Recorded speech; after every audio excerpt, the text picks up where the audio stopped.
ناظرین اکرام، فخرالدین پاشا یہ وہ نام ہے جسے یقیناً آپ پہلی بار سن رہے ہوں گے۔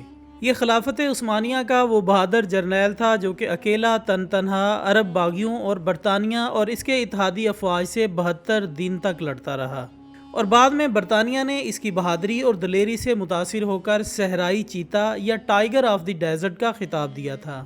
خواتین و حضرات، پہلی جنگ عظیم کے دوران جب برطانیہ تقریباً ہر جگہ سلطنت عثمانیہ کے ہاتھوں شکست پہ شکست کھاتا جا رہا تھا، تو اس نے ایک منظم منصوبے کے تحت شریف مکہ حسین بن علی جو کہ حجاز کا گورنر تھا، اپنے ساتھ اس لالچ پہ ملا لیا کہ جنگ کے اختتام پر اسے مسلمانوں کا خلیفہ بنا دیا جائے گا۔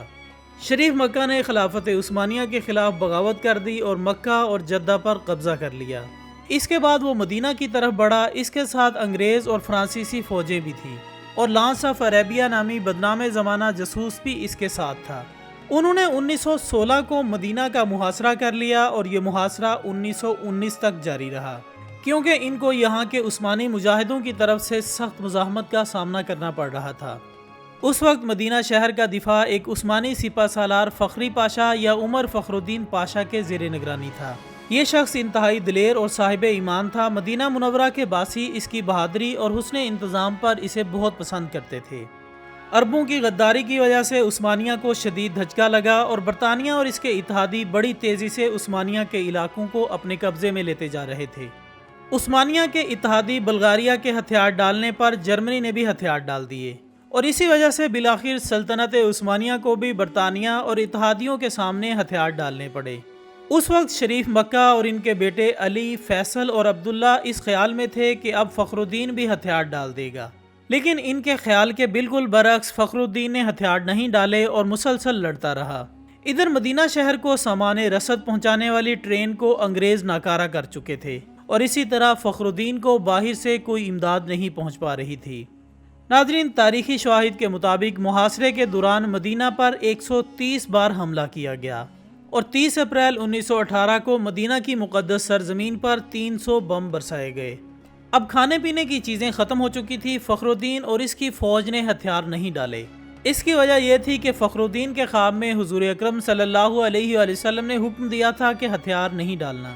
خواتین و حضرات، ایک ترک مصنف لکھتا ہے کہ ایک مرتبہ سن 1918 میں جمعہ کے دن فخرالدین پاشا مسجد نبوی میں نماز کے دوران خطبہ دینے ممبر کی سیڑھیوں پر چڑھنے لگا تو آدھے ہی راستے میں رک گیا، اور اپنا چہرہ حضور اکرم صلی اللہ علیہ وآلہ وسلم کے دروازے مبارک کی طرف کرتے ہوئے کہنے لگا کہ اے اللہ کے رسول صلی اللہ علیہ وآلہ وسلم، میں آپ کو کبھی نہیں چھوڑوں گا۔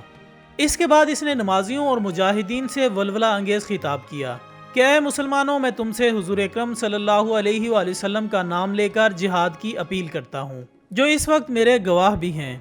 میں تمہیں یہ حکم دیتا ہوں کہ دشمن کی طاقت کی پرواہ نہ کرتے ہوئے حضور اکرم صلی اللہ علیہ وآلہ وسلم کا اور ان کے شہر کا آخری گولی تک دفاع کرو۔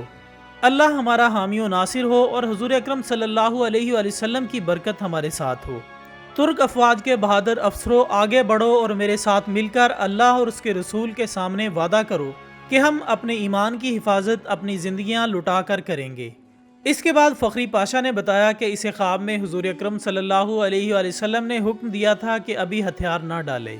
ناظرین، تاریخ میں لکھا ہے کہ اگست 1918 میں جب اسے شریف مکہ کی طرف سے پیغام آیا کہ ہتھیار ڈال دو، تو اس نے ان الفاظ میں جواب دیا کہ فخری پاشا کی طرف سے، جو عثمانی افواج کا سپہ سالار اور سب سے مقدس شہر مدینہ کا محافظ اور حضور اکرم صلی اللہ علیہ وآلہ وسلم کا ادنا غلام ہے، اس اللہ کے نام سے جو ہر جگہ موجود ہے، کیا میں اس کے سامنے ہتھیار ڈالوں جس نے اسلام کی طاقت کو توڑا، مسلمانوں کے درمیان خون ریزی کی اور امیر المومنین کی خلافت پر خطرے کا سوالیہ نشان ڈالا؟ جمعرات کے دن میں نے خواب میں دیکھا ہے کہ میں تھکا ہوا پیدل چل رہا تھا، اس خیال میں کہ کس طرح مدینہ کا دفاع کیا جائے۔ اچانک میں نے ایک جگہ پر خود کو نامعلوم افراد کے درمیان پایا جو کہ کام کر رہے تھے۔ پھر ان میں سے ایک بزرگ شخصیت کو دیکھا جو کہ حضور اکرم صلی اللہ علیہ وآلہ وسلم تھے، ان پر اللہ کی رحمت ہو۔ انہوں نے اپنا بایاں ہاتھ میری پیٹھ پر رکھا اور مجھ سے تحفظ کا احساس دلانے والے انداز میں کہا، میرے ساتھ چلو۔ میں ان کے ساتھ 3-4 قدم تک چلا اور پھر بیدار ہو گیا۔ میں فوراً مسجد نبوی گیا اور ان کے روزے کے قریب اپنے رب کے حضور سجدے میں گر پڑا اور اللہ تعالیٰ کا شکر ادا کیا۔ اب میں حضور اکرم صلی اللہ علیہ وسلم کی پناہ میں ہوں جو میرے سپہ سالار اعلیٰ ہیں۔ میں مدینہ کی عمارتوں، سڑکوں اور اس کی حدود کے دفاع میں دل و جان سے مصروف ہوں۔ اب مجھے ان بیکار پیشکشوں سے تنگ نہ کرو۔ خواتین و حضرات، 30 اکتوبر 1918 کو سلطنت عثمانیہ نے ہتھیار ڈال دیے اور وزیر جنگ نے فخری پاشا کو پیغام بھیجا کہ ہم نے معاہدہ کر کے ہتھیار ڈال دیے ہیں، لہٰذا اب تم بھی ہتھیار ڈال دو۔ لیکن فخری پاشا نہ مانے اور اپنی تلوار حوالے کرنے سے انکار کر دیا۔ اس پر عثمانیہ نے اسے عہدے سے برطرف کر دیا، لیکن اس کے باوجود بھی وہ ڈٹے رہے اور اسی طرح مسلسل لڑتے رہے۔ اس طرح جنگ ختم ہونے کے باوجود یہ صحرائی چیتا، یہ عاشق رسول صلی اللہ علیہ وآلہ وسلم 72 دن تک اکیلا عرب باغیوں اور برطانیہ اور اس کے اتحادیوں سے لڑتا رہا اور اپنے چھوٹے سے دستے سے مدینہ کی حفاظت کرتا رہا۔ آخر کار اس کے کچھ اپنے ہی غدار ساتھیوں نے آ کر خود اس کو پکڑ کر دشمنوں کے حوالے کر دیا۔ یوں 2 فروری 1919 کو شریف مکہ کے بیٹے علی اور عبداللہ شہر مدینہ میں داخل ہوئے اور 12 روز تک شہر نبی صلی اللہ علیہ وآلہ وسلم میں لوٹ مار کرتے رہے۔ 4850 گھروں کو جن کو فخر الدین نے تالے لگوائے تھے، انہیں توڑ کر لوٹ مار کی۔ فخر الدین نے 2 سال مالٹا میں قید گزارے۔ 1921 کو رہائی ملنے کے بعد دوبارہ ترکی افواج میں شامل ہو گئے اور یونان اور فرانسیسیوں کے خلاف جنگیں لڑی۔ اس کے بعد وہ افغانستان میں ترکی کے سفیر بھی رہے۔ 22 نومبر 1948 کو دل کا دورہ پڑنے سے اپنے خالق حقیقی سے جا ملے۔ ان کی خواہش کے عین مطابق انہیں استنبول میں دفن کیا گیا۔ آخر میں دعا ہے کہ اللہ تعالیٰ ان کی قبر کو نور سے منور فرمائے اور ان کے درجات بلند فرمائے، آمین ثم آمین۔ اسی دعا کے ساتھ ہماری آج کی اس ویڈیو کا اختتام ہوتا ہے۔ ہم امید کرتے ہیں کہ آپ کو یہ ویڈیو ضرور پسند آئی ہوگی۔ اگر آپ کو یہ ویڈیو پسند آئی ہے تو اسے اپنے تمام سوشل میڈیا اکاؤنٹس پر زیادہ سے زیادہ شیئر کر کے ہماری حوصلہ افزائی کیجیے گا اور کمنٹس کی صورت میں اپنی رائے دینا ہرگز مت بھولیے گا۔ ہماری اگلی ویڈیو آنے تک اپنا دوستوں، رشتہ داروں اور گرد و نواح کے تمام لوگوں کا بہت خیال رکھیے گا۔ اللہ حافظ۔